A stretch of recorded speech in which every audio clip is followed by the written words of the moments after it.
आज मैं आपके सामने एक इंटरेस्टिंग कंपनी के बारे में बात करूंगा जिसका नाम है GFL लिमिटेड। कंपनी के पास अराउंड 16% होल्डिंग है हमारी PVR सिनेमास के अंदर, जो कि अब PVR आइनॉक्स के नाम से जानी जाती है कंपनी। और PVR आइनॉक्स की इस टाइम मार्केट कैप है अराउंड 14,000 करोड़ की। तो आप अगर हिसाब लगाएंगे 16% स्टेक का, तो वो अराउंड 2200 या 2300 के आसपास की वैल्यू अनलॉकिंग है। और GFL लिमिटेड की जो मार्केट कैप है वो अराउंड 600 करोड़ की है। तो अगर आप डिस्काउंट लगाएं इसका होल्डिंग कंपनी का, तो मार्केट ये कहती है कि 40-50% का होल्डिंग डिस्काउंट होना चाहिए। लेकिन इस टाइम GFL लिमिटेड की मार्केट वैल्यू और उनके पास जो इन्वेस्टमेंट्स होल्ड करते हैं उसका अगर हिसाब लगाया जाए तो वो डिस्काउंट बैठता है अराउंड 70 से 80% का। मुझे लगता है कि ऐसे हिडन स्टॉक्स जिनके अंदर आगे जाके फ्यूचर में बहुत ज़्यादा वैल्यू अनलॉकिंग होनी चाहिए, उन पे आपकी सबसे ज़्यादा नज़र रहनी चाहिए, क्योंकि ऐसे हिडन स्टॉक्स में ही एक वैल्यू क्रिएशन की अपॉर्चुनिटी दिखाई देती है। क्योंकि ये ऐसे स्टॉक्स होते हैं जहां पे मार्केट ने अभी तक बड़े प्लेयर्स की एंट्री नहीं देखी है।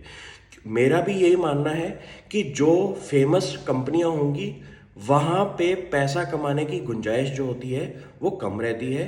हिडन स्टॉक्स के अंदर रिस्क सबसे ज़्यादा होता है, लेकिन अगर आपकी कैलकुलेशंस और आपके फंडामेंटल्स सही हैं तो यहाँ पे पैसा कमाने की गुंजाइश में प्रोबेबिलिटी आपकी ज़्यादा हो जाती है। मुझे लगता है कि PVR जो कि इंडिया की one of the leading Cinemax वाली कंपनी है, उनका आगे जाके जो फ्यूचर है वो अप साइकिल में रहेगा। क्योंकि जब उन्होंने मर्जर किया आइनॉक्स के साथ, तो उनका एक जो होल्डिंग स्ट्रक्चर बन चुका है पूरे इंडिया की मार्केट प्लेस के अंदर, वो एक डोमिनेंट मार्केट प्लेयर की तरह हो चुका है। उनके आसपास भी कोई सिनेमा प्लेयर नहीं है। और ऐसे कंपटीशन के अंदर जो भी कंपनी अपना डोमिनेंट पोजीशन बना के रखती है उसके पास एक प्राइसिंग पावर ज़रूर रहती है। क्योंकि मार्केट के अंदर अगर आपका मार्केट शेयर बहुत ज़्यादा रहेगा तो आप मार्केट के अंदर एक ऐसा प्राइस कमांड कर सकते हैं अपने कस्टमर से, जो कि एक बहुत ज़्यादा अप में रहती है चीज़, और जहाँ पे आपको मार्जिन की रिक्वायरमेंट जो है वो बढ़ जाती है।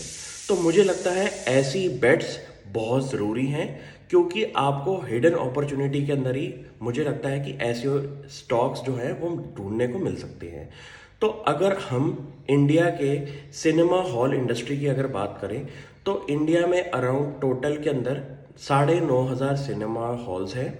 और अगर उसका कंपैरिजन हम चाइना और US मार्केट से करें तो आप हैरान हो जाएंगे कि US की मार्केट में अराउंड 40,000 सिनेमा हॉल्स हैं। और कंपैरेबल के अंदर अगर चाइना की मार्केट की बात करें तो वो अराउंड 70 से 80,000 की मार्केट है।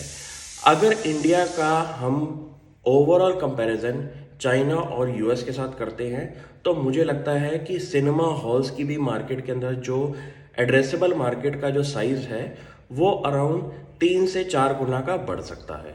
तो आपको ये पता होना चाहिए कि नंबर्स में आपकी जो कैलकुलेशंस है वो आपकी मैच करनी चाहिए आपकी फंडामेंटल स्टोरी के साथ। मुझे लगता है इस स्टॉक में आगे जाके बहुत ज़्यादा दम दिखाई देगा, क्योंकि जब PVR आइनॉक्स एक ग्रोथ स्टेज के बाद, डेवलपमेंट स्टेज के बाद अपना स्टेबल स्टेज में जब कंपनी आ जाएगी तो इसमें एक बहुत बड़ा डिविडेंड प्ले आउट होगा।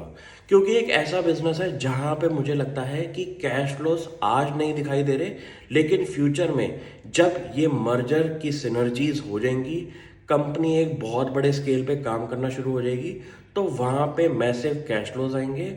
और जो भी आपकी शेयर होल्डर कम्युनिटी के अंदर शेयर होल्डर्स हैं उनको एक बहुत बड़ा डिविडेंड फ्यूचर में आता हुआ दिखाई देगा।